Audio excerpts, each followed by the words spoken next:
आपने सिर्फ 0 ही दिया है। और दूसरी बात, ये आपके आत्मसम्मान की लड़ाई है। 6 सीट पे कैंडिडेट बदल दिया, आपका कैंडिडेट क्यों नहीं बदला? क्यों? क्योंकि उनको लगता है कि चुनाव के वक्त माननीय सांसद महोदय आएंगे, थोड़ा मनोरंजन करेंगे और वोट लेकर के चले जाएंगे। ऐसा होगा क्या? ऐसा आप होना देना चाहते हैं? इसीलिए मैंने कहा कि मैं कैंडिडेट नहीं हूँ। आपको अपने हक और अधिकार के लिए नॉर्थ ईस्ट दिल्ली में रहने वाले जो आम लोग हैं, अपने आत्मसम्मान के लिए इस बार प्रत्याशी बनना पड़ेगा। आपको चुनाव लड़ना पड़ेगा। बोलिए, चुनाव लड़ेंगे? आप सब प्रत्याशी हैं ना? आप सब एमपी हैं ना? तो अभी एक मीडिया वाले पूछ रहे थे कि कुछ नेता नाराज हैं। नेता नाराज हो जाए तो हो जाए मैडम, जनता नहीं नाराज होना चाहिए। और जनता जिससे नाराज हो जाती है ना, कितना भी सेटिंग गेटिंग कर लीजिए, ऐसा परसेंटेज बढ़ाएंगे ना नॉर्थ ईस्ट दिल्ली के लोग कि सब सेटिंग घर में ही रखा रह जाएगा। और आखिरी बात ये कि मेरी कहानी और आपकी कहानी बहुत अलग नहीं है। जब मैं पहली बार दिल्ली में सांसद का प्रत्याशी बना कांग्रेस पार्टी की ओर से, इंडिया अलायंस की ओर से, तो सबसे पहली प्रतिक्रिया आई कि मैं बाहरी आदमी हूँ। बोलिए, बिहारी आदमी को बाहरी कहना ही कोई नया बात है? बिहारी को तो बाहरी कहते हैं ना जी। लेकिन याद रखिएगा कि बिहारी जिसको आप बाहरी कहते हैं, वो अगर आता नहीं तो आपका रोड नहीं साफ हो पाता, आप टेम्पू पे नहीं चढ़ पाते, आपकी सड़कें नहीं बनती, आपका बिल्डिंग नहीं बनता। और हम खाली मजदूरी नहीं करते हैं, हम गृह मंत्रालय जहाँ जैसा के पप्पा बैठते हैं वहाँ सेक्रेटरी भी बनते हैं। और ये इस देश के संविधान की ताकत है कि एक आंगनबाड़ी का बच्चा भी पीएचडी करके ऑल इंडिया रैंक 1 ला करके अपने नाम में शान से डॉक्टर कन्हैया कुमार लगा सकता है। ये इस देश के संविधान की ताकत है। इसीलिए मैं आप सबसे ये अपील करता हूँ, आप जानते हैं कि नॉर्थ ईस्ट दिल्ली में 10 विधानसभा है और हमारे पास कोई साधन संसाधन नहीं है। हमने जो है कोई दवा बनाने वाली बेईमान कंपनी से इलेक्टोरल बॉन्ड से चंदा नहीं लिया है। हमारी तो पार्टी का खाता भी सीज कर दिया गया है और कोई विरासत तो हमारे पास है नहीं।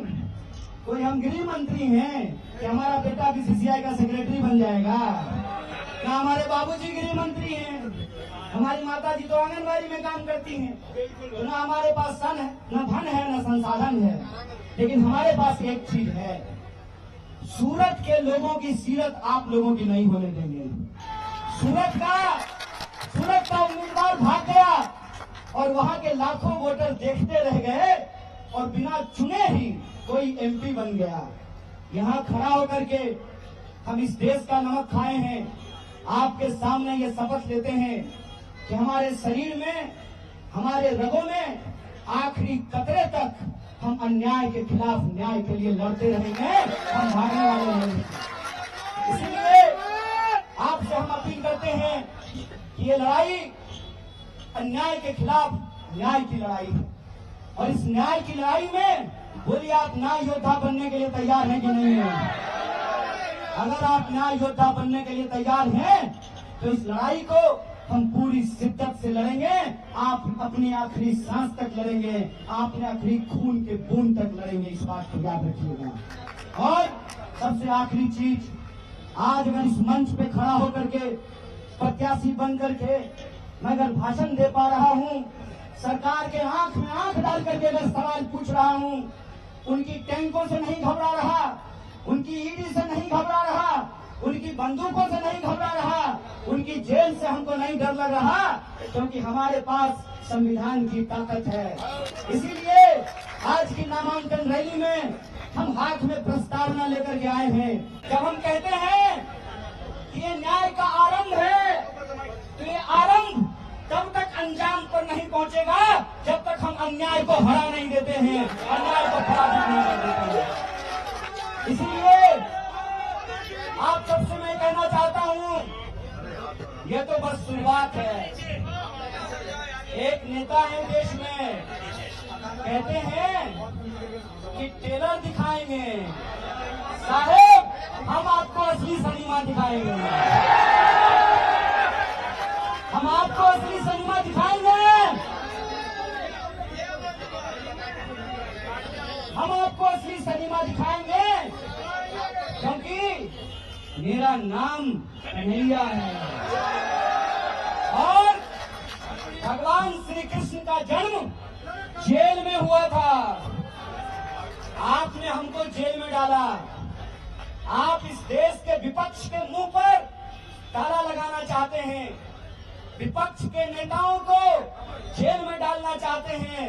जब आपने हमको जेल में डाला था उसी तिहाड़ में, तो वहां से निकल करके हमने इस देश की सत्ता को चुनौती दिया था। हमने कहा था कि जब तक जेल में चना रहेगा आना जाना लगा रहेगा। याद रखिएगा, याद रखिएगा, ये वो देश है कि हम सहते भी हैं और जब पानी सर से ऊपर उठ जाए तो अपनी पूरी ताकत से उसके खिलाफ लड़ते भी हैं। ये याद रखिएगा कि जब जब इस देश में सत्ता अहंकारी होती है, जब जब इस देश में पाप बढ़ता है, जब जब इस देश में अत्याचार बढ़ता है, तब तब उस अत्याचार के खिलाफ न्याय का एक आरंभ होता है, न्याय की एक लड़ाई की शुरुआत होती है। और एक बार आपका फोटो आ गया।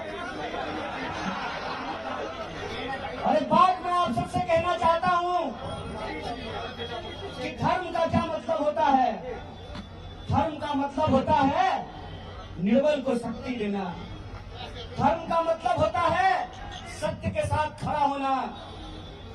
कृष्ण जेल में पैदा हुए, चाहते तो सत्ता की तानाशाही के सामने झुक करके मामा कंस के दरबार में अपने लिए एक सीट पक्की कर लेते हैं। लेकिन भगवान प्रभु श्री कृष्ण ने कंस के दरबार में जाना स्वीकार नहीं किया, गोकुल वासियों का गाय चराना स्वीकार किया।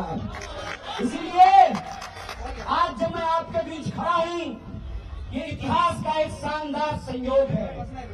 इतिहास का शानदार संयोग ये है कि इस देश के प्रधानमंत्री जी ने एक आदरणीय महिला को, मैं हर महिला का दिल से सम्मान करता हूं, देश के प्रधानमंत्री जी ने इस देश की एक आदरणीय महिला के गले में मंगलसूत्र डाला।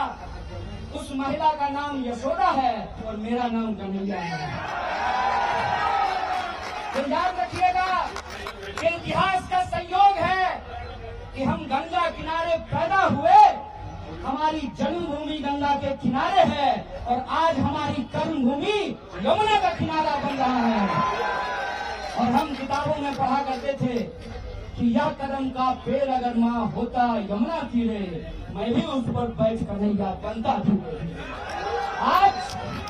आज आप तमाम लोगों के सामने किसी एक व्यक्ति को सांसद बनाने का सवाल नहीं। आज आप तमाम लोगों के सामने किसी एक व्यक्ति को प्रधानमंत्री बनाने का सवाल नहीं। आज आप तमाम लोगों के सामने किसी एक गठबंधन का सरकार बनाने का सवाल नहीं है। सवाल ये है कि इस देश के आम नागरिकों के आत्मसम्मान के साथ खेला जा रहा है। वोट की लड़ाई में मुझे कोई दिक्कत नहीं है। वोट की लड़ाई में कोई एक बार सांसद बने, 2 बार सांसद बने कि 10 बार सांसद बने, मुझे इस बात से दिक्कत नहीं है। लेकिन मैं समझता हूं कि जो मौजूदा शाह और तानाशाह हैं, ये सिर्फ आपसे वोट नहीं चाहते हैं, ये चाहते हैं कि दोबारा आपके ऊपर अंग्रेजों की गुलामी थोप दी जाए। ये चाहते हैं कि इस देश में जो संविधान बना, बापू ने जिसके लिए खून बहाया, बापू ने अपनी जान गंवाई। शहीद बापू कहा करते थे, रघुपति राघव राजा राम, पतित पावन सीताराम, ईश्वर अल्लाह तेरो नाम, सबको सन्मति दे बापू की उस देश में जब डॉक्टर बाबा साहब भीमराव अम्बेडकर ने कहा कि संविधान की व्यवस्था में चाहे हेलीकॉप्टर पर उड़ने वाला इंसान हो या जूता सिलने वाला इंसान हो, सबका वोट बराबर होगा। यह जो संविधान की ताकत है, उस संविधान की ताकत को आप कमजोर कर रहे हैं। एक सवाल मैं आपसे पूछना चाहता हूं, इस देश में सरकार बनाने के लिए 280 सीट काफी है। इस देश में बेरोजगारी समाप्त करने के लिए 280 सीट काफी है। इस देश में महंगाई खत्म करने के लिए 280 सीट काफी है। आप तमाम नागरिक अपने दिल पे हाथ रख करके जरा सोचिएगा कि 400 सीट इनको क्यों चाहिए? ऐसा कौन सा काम है जो ये नहीं किए हैं और करना चाहते हैं? कि कौन सा टेलर की बात कर रहे हैं और ये कौन सा फिल्म हमको दिखाना चाहते हैं? इसके बारे में आप विचार कीजिएगा।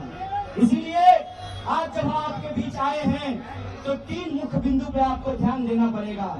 पहला, मैं प्रत्याशी नहीं हूँ। नॉर्थ ईस्ट दिल्ली के अंदर जो 24 लाख लोग हैं वो प्रत्याशी हैं, उनको प्रत्याशी बनना पड़ेगा। ये बात मैं इसलिए कह रहा हूं कि आप सोचिए, दिल्ली में 7 सीट है, 6 सीट पे टिकट काट दिया गया। साहेब सिंह वर्मा जी का बेटा का टिकट काट दिया गया और सुषमा स्वराज जी की बेटी को टिकट दे दिया गया। फायदे परिवार का सवाल ये है कि क्या वो 6 सांसद काम नहीं करते थे? अगर काम नहीं करते थे तो उनका टिकट काटा गया, तो इस क्षेत्र के जो सांसद हैं उनको क्यों टिकट दे दिया गया है?